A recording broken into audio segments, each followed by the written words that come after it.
এটি এমন এক মেয়ের গল্প যে প্রেমে পড়ে নিজের জীবনের সবচেয়ে বড় ভুল করে ফেলে, কারণ যাকে সে নিজের সবকিছু মনে করছিল সেই ছেলেটি আসলে একটি খেলা জিততে তার নিষ্পাপতা আর সৌন্দর্য নিয়ে খেলছিল। তার কাছে ভালোবাসা ছিল শুধু একটি অজুহাত, আর সেই মেয়েটি কখন যে পুরো একটি গ্রুপের চক্রান্তের অংশ হয়ে গেল সে নিজেও বুঝতে পারেনি। গল্পের শুরু হয় টেসা নামের এক সুন্দরী মেয়েকে দিয়ে, যে নিজেই আমাদের তার জীবনের গল্প শোনায়। সে বলে যেদিন সে হার্ডেনের সাথে দেখা করেছিল সেদিন থেকেই তার পুরো জীবন বদলে যায়। এরপর আমাদের অতীতের একটি দৃশ্য দেখানো হয় যেখানে টেসার স্কুল শেষ হয়ে গেছে এবং এখন সে কলেজের জন্য অন্য শহরে যেতে যাচ্ছে। এটি ছিল তার জন্য স্বাধীনতার এক নতুন শুরু, কিন্তু তার মা সবকিছু নিয়ে চিন্তিত থাকেন। মেয়ের নিরাপত্তার জন্য তিনি সবকিছু নিয়ন্ত্রণে রাখতে চান, তবে টেসা প্রতিবারই কোনো না কোনোভাবে তাকে রাজি করিয়ে ফেলে। টেসার জীবনে আগে থেকেই একটি বয়ফ্রেন্ড আছে যার নাম নোয়া। কলেজে যাওয়ার দিন তার মা এবং নোয়া দুজনেই তাকে হোস্টেল পর্যন্ত পৌঁছে দিতে যায়। টেসা এখন হোস্টেলে থাকবে এবং সেখানে পৌঁছেই তার দেখা হয় তার রুমমেট স্টেফের সাথে, কিন্তু তাকে দেখেই টেসার মায়ের মেজাজ খারাপ হয়ে যায়, কারণ তার অদ্ভুত পোশাক আর কথা বলার ধরন মায়ের একদমই পছন্দ হয় না। স্টেফ হাসতে হাসতে টেসাকে বলে যে তারা একসাথে অনেক মজা করবে আর চাইলে সে তাকে আইডি ছাড়াই ক্লাবে নিয়ে যেতে পারে। এটা শুনে টেসার মা সঙ্গে সঙ্গে তাকে বাইরে ডেকে নিয়ে গিয়ে কড়া স্বরে বলেন, তুমি এখানে থাকতে পারবে না, আমাদের রুম পরিবর্তন করতে হবে। কিন্তু টেসা অনুরোধ করে, দয়া করে এমন করো না, আমার উপর ভরসা রাখো, আমি কখনো কোনো ভুল করব না। শেষ পর্যন্ত তার মা রাজি হয়ে যান এবং তাকে বুঝিয়ে দেন যে তাকে শুধু পড়াশোনায় মনোযোগ দিতে হবে। টেসা সম্মতি দিলে তার মা কিছুটা নিশ্চিন্ত হন। অন্যদিকে নোয়াও একটু চিন্তিত হয়ে পড়ে, কারণ এখন তারা আলাদা শহরে থাকবে। তাদের চলে যাওয়ার পর টেসা আবার রুমে ফিরে আসে, যেখানে স্টেফ তাকে জিজ্ঞেস করে সে কি বাইরে যেতে চায় কিনা, কিন্তু টেসা না করে দেয় এবং নিজের ব্যাগ খোলে যেখানে অনেক বই থাকে। স্টেফ অবাক হয়ে বলে, তুমি তো পুরো বই পোকা। টেসা হেসে বলে যে তার সবসময় বই পড়তে ভালো লাগে। পরের দিন টেসা তার ক্লাসে যায়, যেখানে তার পরিচয় হয় ম্যাক্স নামের এক ছেলের সাথে। সে ইকোনমিক্স ক্লাসে অংশ নিচ্ছিল, যদিও তার সাহিত্য পড়তে বেশি ভালো লাগত, কিন্তু সে জানে ইকোনমিক্স পড়লে ভবিষ্যতে সহজে চাকরি পাওয়া যাবে। সেই রাতেই আমরা দেখি টেসা গোসল করে তার রুমে ফিরে আসে, কিন্তু হঠাৎ সেখানে এক ছেলেকে দেখে সে ভয় পেয়ে যায়। সে জিজ্ঞেস করে, তুমি কে, এখানে কি করছো? তখন স্টেফ এসে বলে, ও আমার বন্ধু। টেসা ভাবে হয়তো সে তার বয়ফ্রেন্ড, কিন্তু স্টেফ বলে, আমরা শুধু বন্ধু, আর তার নাম হার্ডেন। আসলে হার্ডেন আর স্টেফ একটি পার্টিতে যাওয়ার পরিকল্পনা করেছিল, আর তারা টেসাকেও সঙ্গে যেতে বলে, কিন্তু টেসা রাজি হয় না। তখন হার্ডেন তাকে খোঁচা দিয়ে বলে, তোমাকে দেখে তো মনে হয় না তুমি কখনো পার্টিতে গেছো। টেসা চুপ করে থাকে, আর তারা দুজন পার্টিতে চলে যায়। দিনগুলো কেটে যেতে থাকে, আর টেসা পুরোপুরি পড়াশোনায় ডুবে থাকে। অন্যদিকে তার বন্ধুরা পার্টি করে আর মজা করে। একদিন স্টেফ আবার তাকে পার্টিতে যাওয়ার জন্য জোর করে, আর এবার টেসা না করতে পারে না। এরপর তারা দুজন প্রস্তুত হয়ে একসাথে পার্টিতে যায়। সেখানে স্টেফ তার বন্ধুদের সঙ্গে টেসার পরিচয় করিয়ে দেয়, যাদের মধ্যে হার্ডেনও ছিল। সবাই ড্রিঙ্ক করতে করতে গল্প করতে থাকে এবং টেসাকেও অফার করে, কিন্তু সে না করে দেয়। তারপরেও তাদের অনুরোধে সে ছোট করে একটু ড্রিঙ্ক করে। এরপর তারা ট্রুথ অ্যান্ড ডেয়ার খেলা শুরু করে। যখন টেসার পালা আসে, সে ট্রুথ বেছে নেয়। তখন এক মেয়ে মজা করে টেসাকে জিজ্ঞেস করে, তুমি প্রথম কোথায় এমন অভিজ্ঞতা পেয়েছিলে? এই প্রশ্নে টেসা অস্বস্তিতে পড়ে যায়, আর সবাই বুঝে যায় যে সে খুবই নিরীহ, এমন কিছু কখনো করেনি। এরপর তাকে ডেয়ার দিয়ে বলা হয় হার্ডিনকে কিস করতে। টেসা কিছু বলতে পারে না, আর হার্ডিনও তার কাছে এগিয়ে আসে, কিন্তু টেসা পিছিয়ে যায় এবং স্পষ্টভাবে বলে যে সে এই বোকা খেলা খেলবে না। এটা বলেই সে পার্টি থেকে বের হয়ে যায়। বাইরে এসে সে নোয়াকে ফোন করে কিছুক্ষণ কথা বলে। তারপর পার্টির কোলাহল থেকে দূরে থাকতে সে উপরের একটি ঘরে চলে যায়। ঘরটিতে চারপাশে বই সাজানো ছিল, আর বইগুলো দেখে সে বুঝতে পারে যে এই ঘরের মালিকের পছন্দ তার মতোই। ঠিক তখনই সেখানে হার্ডিন এসে জিজ্ঞেস করে, তুমি আমার রুমে কি করছো? টেসার হাতে থাকা বইটি নিয়ে হার্ডিন কথা বলতে শুরু করে। টেসা তাকে জিজ্ঞেস করে সে কি নেশাগ্রস্ত। হার্ডিন বলে সে কখনো ড্রিঙ্ক করে না। তারপর সে ধীরে ধীরে টেসার কাছে এগিয়ে আসে এবং বলে, তুমি এখনও তোমার ডেয়ার পুরো করনি। টেসার হৃৎস্পন্দন বেড়ে যায়, আর তারা কিস করতে যাচ্ছে। ঠিক তখনই টেসা থেমে যায়। সে বলে এটা সে করতে পারবে না, আর সেখান থেকে চলে যায়। আসলে টেসা ভিতরে ভিতরে হার্ডিনের প্রতি আকৃষ্ট হতে শুরু করেছিল, কিন্তু সে তার বয়ফ্রেন্ডের সাথে প্রতারণা করতে চায়নি। পরের দিন ক্লাসে টেসা আর হার্ডিন দুজনেই উপস্থিত থাকে। তখন লেকচারার একটি রোম্যান্টিক উপন্যাস নিয়ে আলোচনা শুরু করেন। হার্ডিনকে যখন এই বিষয়ে জিজ্ঞেস করা হয়, তার কথায় বোঝা যায় যে সে ভালোবাসায় বিশ্বাস করে না।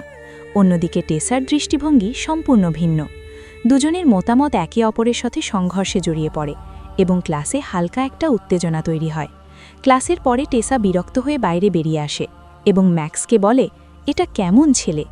তখন ম্যাক্স জানায় তার মা আর হার্ডিনের বাবা, যিনি একজন খুবই ধনী ব্যবসায়ী, একজন আরেকজনকে ডেট করছেন এবং খুব শিগগিরই তাদের বিয়ে হতে যাচ্ছে। ভবিষ্যতে হার্ডিন তার সৎ ভাই হতে চলেছে। এই কারণেই তারা একে অপরের সাথে বেশি কথা বলে না। পরের দিন যখন টেসা ক্যাফেতে থাকে, তখন আবার হার্ডিনের সাথে তার দেখা হয়। হার্ডিন বলে, আমরা যেহেতু একই কলেজে পড়ি, আমাদের তো বারবার দেখা হবেই, তার থেকে ভালো আমরা বন্ধু হয়ে যাই। আমার একটা পছন্দের জায়গা আছে, সেখানে গেলে অনেক শান্তি পাওয়া যায়, তোমারও ভালো লাগবে। প্রথমে টেসা না করে, কিন্তু কিছুক্ষণ ভেবে সে তার সিদ্ধান্ত বদলে ফেলে। আর এখান থেকেই টেসার সোজাসাদা জীবন ধীরে ধীরে এমন এক পথে এগোতে শুরু করে যেখানে প্রতিটি পদক্ষেপে নতুন অনুভূতি তার জন্য অপেক্ষা করছিল। হার্ডিন তাকে শহরের বাইরে এক জঙ্গলের দিকে নিয়ে যায়। হাঁটতে হাঁটতে তারা একটি সুন্দর হ্রদের কাছে পৌঁছে যায়। হ্রদের শান্ত পরিবেশ আর চারপাশের সবুজ দেখে টেসার খুব ভালো লাগে। হার্ডিন কোনো কিছু না ভেবেই তার শার্ট খুলে সরাসরি হ্রদে ঝাঁপ দেয় এবং টেসাকেও পানিতে নামতে বলে। টেসা প্রথমে না করে, কারণ তার কাছে বাড়তি কাপড় ছিল না, কিন্তু হার্ডিন বলে, তুমি আমার টি শার্ট পরতে পারো। কিছুক্ষণ ভেবে টেসাও পানিতে নেমে পড়ে, আর ঠান্ডা পানি তাকে এক অদ্ভুত স্বস্তি দেয়। এই সময় টেসা জিজ্ঞেস করে, এই পৃথিবীতে তুমি সবচেয়ে বেশি কাকে ভালোবাসো? হার্ডিন না ভেবেই উত্তর দেয়, আমি সবচেয়ে বেশি নিজেকেই ভালোবাসি। এরপর হার্ডিন টেসার বয়ফ্রেন্ড সম্পর্কে জানতে চায়। টেসা বলে, নোয়া তার ছোটবেলার বন্ধু এবং সে খুব ভালো ছেলে। হার্ডিন হালকা হেসে বলে, ভালো মানেই তো বোরিং। এভাবে কথা বলতে বলতে তাদের মধ্যে দূরত্ব কমে আসে। তারা একে অপরকে চুম্বন করে এবং কিছুক্ষণ এক অদ্ভুত অনুভূতিতে ডুবে থাকে। এরপর পানির বাইরে এসে হার্ডিন টেসাকে স্পর্শ করতে থাকে। এতে টেসার শরীরে এক ধরনের উত্তেজনা ছড়িয়ে পড়ে এবং তার শ্বাস দ্রুত হয়ে যায়। ঠিক তখনই হার্ডিন নিজেকে থামিয়ে বলে, হয়তো তোমাকে আগে কেউ এভাবে স্পর্শও করেনি, কিন্তু আমাদের কাছে অনেক সময় আছে, আমাদের এই সম্পর্কটা ধীরে ধীরে এগিয়ে নেওয়া উচিত। এরপর তারা একটি রেস্টুরেন্টে যায়, যেখানে বসে তারা হাসতে হাসতে ঘন্টার পর ঘন্টা গল্প করে এবং একে অপরকে জানার চেষ্টা করে। এর মাঝেই হার্ডিনের বন্ধুরা সেখানে এসে পড়ে। এতে হার্ডিন কিছুটা অস্বস্তিতে পড়ে, যা টেসাও লক্ষ্য করে।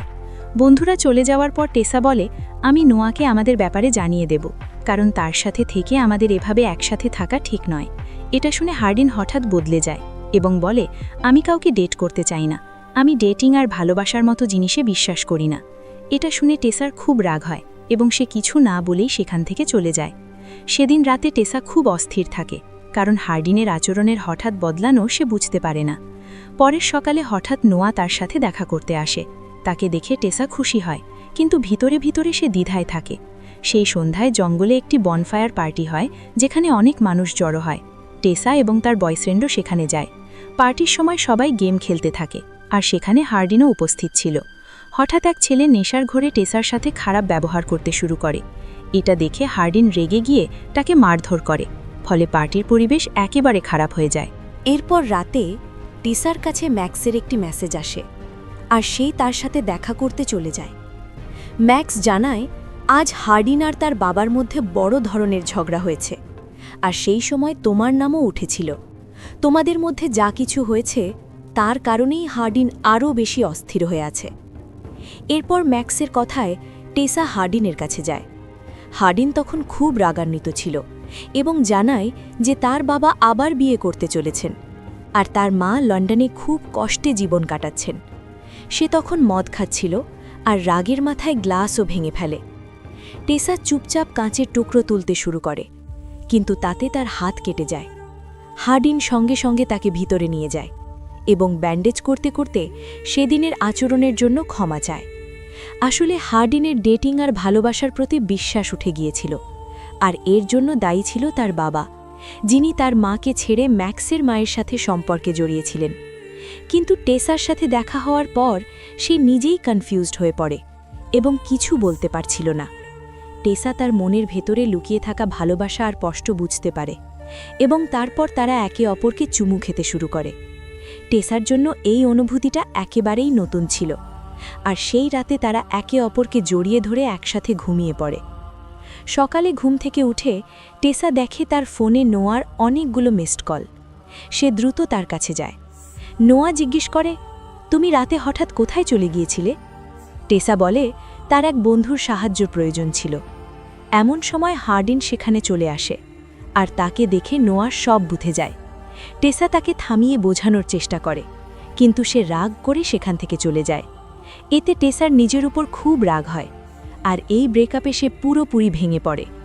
2-3 দিন সে কারো সাথে কথা বলে না। এরপর টেসা হার্ডিনের সাথে দেখা করতে যায়, আর তারা ছাদে বসে কথা বলে।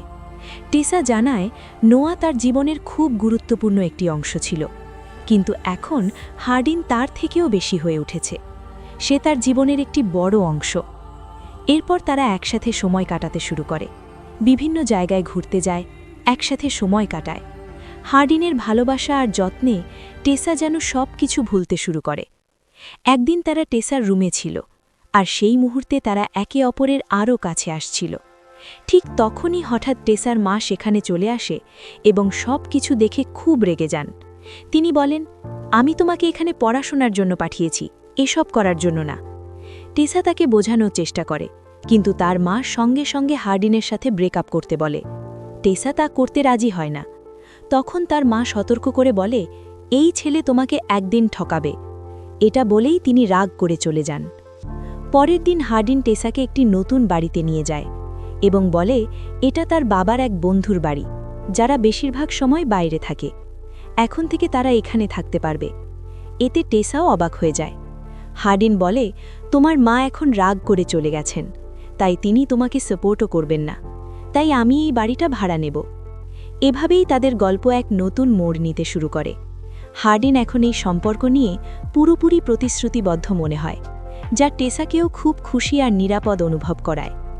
তারা একটা সুখী দম্পতির মতো সময় কাটাতে থাকে, একসাথে রোম্যান্টিক মুহূর্ত কাটায়, বিভিন্ন জায়গায় ঘুরতে যায়।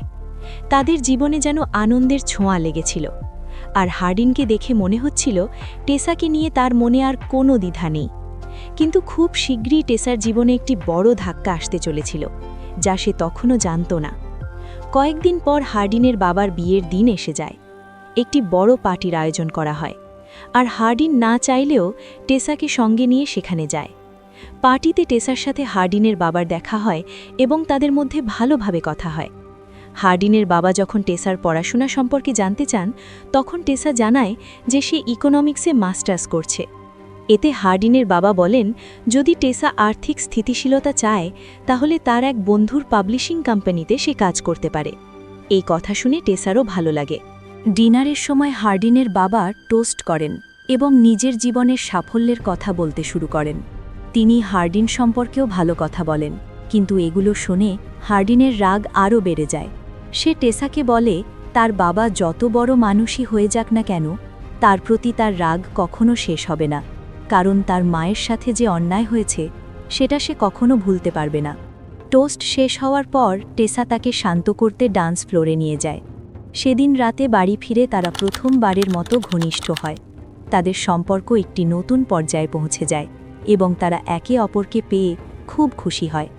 পরের সকালে টেসা কলেজে যায়, যেখানে তার দেখা হয় হার্ডিনের বন্ধু মৌলির সাথে। মৌলি তার বয়ফ্রেন্ড সম্পর্কে জানতে চাইলে টেসা বলে, নোয়ার সাথে ব্রেকআপের পর এখন সে হার্ডিনের সাথে সম্পর্কে আছে। এটা শুনে মৌলি যেন কিছু বলতে চায়, কিন্তু তার কথাবার্তা একটু অদ্ভুত লাগায় টেসা সেখান থেকে চলে যায়। সন্ধ্যায় টেসা বাড়িতে থাকাকালীন হার্ডিনের ফোনে মৌলির মেসেজ দেখে, যেখানে সে হার্ডিনকে দেখা করতে বলছিল। এতে টেসার সন্দেহ হয়, আর সে এই ব্যাপারে হার্ডিনকে জিজ্ঞেস করলে সে ঠিকমতো কোনো উত্তর দেয় না এবং কোথাও যেতে হবে বলে তাড়াতাড়ি বেরিয়ে যায়। টেসা চিন্তিত হয়ে পড়ে। অনেক রাত হয়ে যাওয়ার পরও যখন হার্ডিন ফিরে আসে না, তখন সে নিজেই তাকে খুঁজতে বের হয়।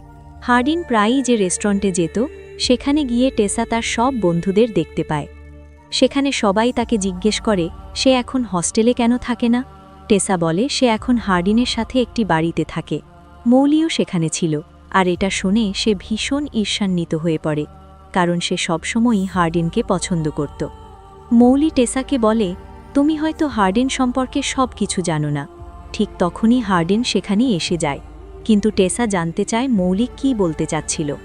মৌলি সরাসরি হার্ডিনকে জিজ্ঞেস করে, এখন কি তোমার ড্যার অন্য লেভেলে চলে গেছে? হার্ডিন কিছু বলতে চায় না, কিন্তু মৌলি পুরো সত্যিটা বলে দেয়। সে একটি ভিডিও দেখিয়ে টেসাকে জানায়, যেদিন ট্রুথ অ্যান্ড ড্যার খেলা হচ্ছিল সেদিন টেসা হার্ডিনকে কিস করতে অস্বীকার করেছিল। তারপর টেসা চলে যাওয়ার পর হার্ডিনকে একটি ড্যার দেওয়া হয়েছিল, যেখানে তাকে টেসাকে প্রেমের ফাঁদে ফেলে শেষে ব্রেকআপ করতে হবে। অর্থাৎ হার্ডিন এতদিন ভালোবাসার অভিনয় করে একটা খেলা খেলছিল। এই সত্য জানার পর টেসা পুরোপুরি ভেঙে পড়ে। সে সবার কাছে জিজ্ঞেস করে, তোমরা সবাই এটা জানতেও আমার অনুভূতির সাথে খেলতে দিলে? সে ভীষণ কষ্ট পেয়ে রাগ করে সেখান থেকে বেরিয়ে যায়। হার্ডিন তাকে বোঝানোর চেষ্টা করে যে এই বাজিটা সে টেসাকে চেনার আগেই ধরেছিল, আর এখন সে সত্যিই তাকে ভালোবাসে। কিন্তু টেসা কিছুই শুনতে চায় না, কারণ হার্ডিনের জন্য তার মাও তার থেকে দূরে সরে গিয়েছিল। গল্পটি এখানে খুবই আবেগঘন মুহূর্তে পৌঁছে যায়। টেসা ভাঙা হৃদয় নিয়ে পরের দিন বাড়ি ফিরে যায়। সে তার মাকে সবকিছু জানায়, আর প্রথমবার তার মা বুঝতে পারেন যে তিনি টেসার জীবনে খুব বেশি নিয়ন্ত্রণ করছিলেন। এতে তারও খারাপ লাগে, আর তিনি টেসার কাছে ক্ষমা চান। এরপর টেসা নোয়ার সাথে দেখা করে এবং বলে সে আগে থেকেই সব বলতে চেয়েছিল, কিন্তু হঠাৎ করে সবকিছু ঘটে গেছে।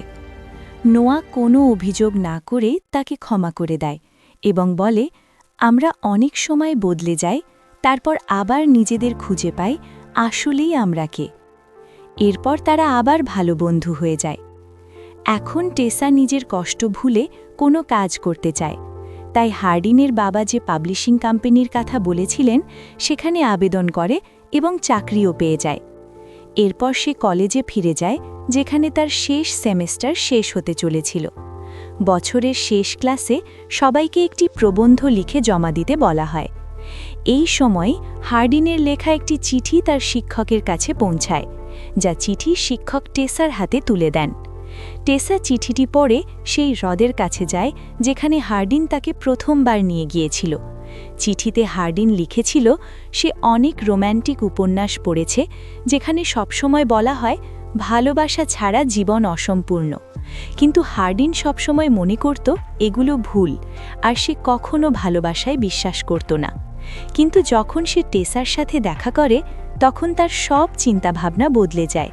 সে লেখে সে ভুল ধারণায় ছিল, কিন্তু টেসার ভালোবাসা তার দৃষ্টিভঙ্গি বদলে দিয়েছে। এখন সে বুঝতে পেরেছে সে সবচেয়ে বেশি নিজেকে নয়, টেসাকেই ভালোবাসে, আর টেসার সাথে করা সব খারাপ আচরণের জন্য সে ক্ষমা চায়। টেসার হ্রদের ধারে বসে তার জন্য অপেক্ষা করতে থাকে, আর কিছুক্ষণ পর হার্ডিনও সেখানে এসে পৌঁছায়। টেসা তাকে দেখে কিছুক্ষণ চুপ থাকে, তারপর তাকে ক্ষমা করে দেয়। কিন্তু যে ক্ষমা আজ তাদের দুজনকে কাছাকাছি নিয়ে এলো, সেই ক্ষমাই ভবিষ্যতে তাদের সবচেয়ে বড় পরীক্ষায় ফেলবে। কারণ কিছু ক্ষত এমন হয় যা শুধু কয়েকটি কথায় কখনোই সেরে ওঠে না। আগামী দিনে তাদের এই সম্পর্ক বারবার ভাঙবে, আর প্রতিবারই নতুন নতুন প্রশ্ন সামনে আসবে। কারণ এই গল্পের দ্বিতীয় অংশে তাদের ভালোবাসা শুধু অনুভূতি হয়ে থাকবে না, এটা এক ধরনের যুদ্ধ হয়ে উঠবে। তো বন্ধুরা, যদি গল্পটি ভালো লেগে থাকে তাহলে একটি লাইক দিও, আর পার্ট 2 এর জন্য কমেন্ট করো। আমি খুব শীঘ্রই দ্বিতীয় অংশ নিয়ে হাজির হব।